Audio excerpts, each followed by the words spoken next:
All right, so our iOS build has completed in our Adalo account. So I'm going to go back to appstoreconnect.apple.com to my developer account dashboard here. And I'm just going to click on My Apps. And we will click on the Swapping Meat app that we created in the previous video. And if I go over here to the Test Flight tab, we are actually going to add some users to the new version that was just pushed into our account, all right? And this is done automatically by Adalo, right? So we didn't have to upload a file or anything like that. All we had to do was just, start the build in Adalo, and it automatically pushed it into our App Store Connect account here as a test flight build, all right? So there's a couple of different things, a couple of different ways to use test flight. But the main thing that you need to know about it is that test flight is actually an Apple app that you can download from the App Store. And so I'm going to actually go here so that you can see download test flight. This is actually an app on the App Store. Anyone that you want to be able to test your app, you'll want to make sure that they have this app downloaded to their iPhone, and that they are signed in using the same Apple ID that you have added if they are an internal tester, all right? And we'll look at how to add internal testers here in just a second, but just know that you do need to have this app on your phone, and all the other testers need to have this app on their phone as well, all right? It's free. You don't have to pay for it or anything like that. Just make sure that you have it and that you're signed into it, all right? So the first thing that I'm going to do is under this internal testing tab here, I'm going to click on this little plus sign, and I'm going to create a group name and just call it like team testing, all right? And you can select this enable automatic distribution if you want to kind of automatically send out any new version to these users. I always recommend doing this. That way they have the latest version, and it'll prompt them to download it if they don't. So let me just create this group here. And once the group is actually created, again, this is only internal testing, right? This is only people who are a part of your team, right, in App Store Connect. So under that users tab that we looked at a little while ago, you'll want to make sure that you have those users added there before you can add them as an internal tester, all right? And when I click on this, you can see that I don't have any users added to that tab, so I don't have anybody here that I can add as a tester. But if I did, I could scroll through this list, select who I wanted. In this case, it's just me, and I could add, that particular user as a tester to this group, right?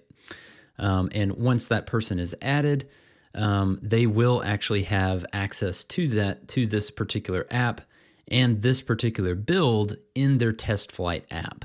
All right, they'll be able to go into test flight and see all of the builds that they have access to test, and then they can download them and test with them. All right. The second way to do this with test flight is by doing what's called external testing. And the main difference between these two, aside from one of them being your internal team and one being external people, is that this one does not require a review from Apple. The internal testing one does not. The external testing one does actually require a beta, what they call a beta app review by Apple. But it functions pretty much the same way, right? So I'm just going to call this external testers. But you can name this group whatever you want, of course. All right, and there's a couple of different ways that you can do this. You can do this with a public link, right? So that the user can just click on that link and be added to the beta. Or you can add individual testers by their email, just like you can with the internal testing, right? And you can even import it from a CSV if you want to do it that way. And you can add testers manually if you'd like to as well as external testers here, all right? One thing to note, like I said about the beta app testing, you'll notice that there's a little yellow warning symbol over here, and this is telling me that I need to submit a build for approval before I can distribute it for testing by external people, right? And that requires a little bit of information here. Now, I'm not going to go through and fill all of this out right now, but this is something that you need to do before you're allowed to add a build to be tested by your external users, all right? So things like the description of your app, feedback email, marketing, privacy policy URL, your contact information, some review notes, things like that. There's not a whole lot that's required here, but you will need to go in and actually fill this out. And then once this is actually filled out, then you can go into your external testers here. You can assign a build to this test. And I'm not sure that it's going to let me do it, but we can try it. If I can just put in, a feedback email here. I'm not sure how far it will let me go here, but we'll see. Some contact information, a phone number, an email, and if sign-in is required, you will need to check this and then provide Apple with a username and a password that they can use to test your app. All right, and this prevents them from having to create new accounts and things like that. So you'll want to make sure that your app is already seeded with some user data that some sampled user data that you can pull from and use here in these fields. All right.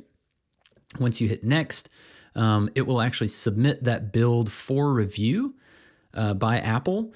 Apple will review it on a beta level, right? It's not like the final review, but they'll review it on a beta level. And once they approve it, then that build will actually be made available to your external testers, right? The same way that it is for internal testing. So that's pretty much how to use TestFlight. Again, it kind of all revolves around the TestFlight app and making sure that your testers have that and they are signed into it with their Apple ID, and that the Apple ID that they're signed in with are added as testers either in internal testing or external testing. All right. So that's pretty much it.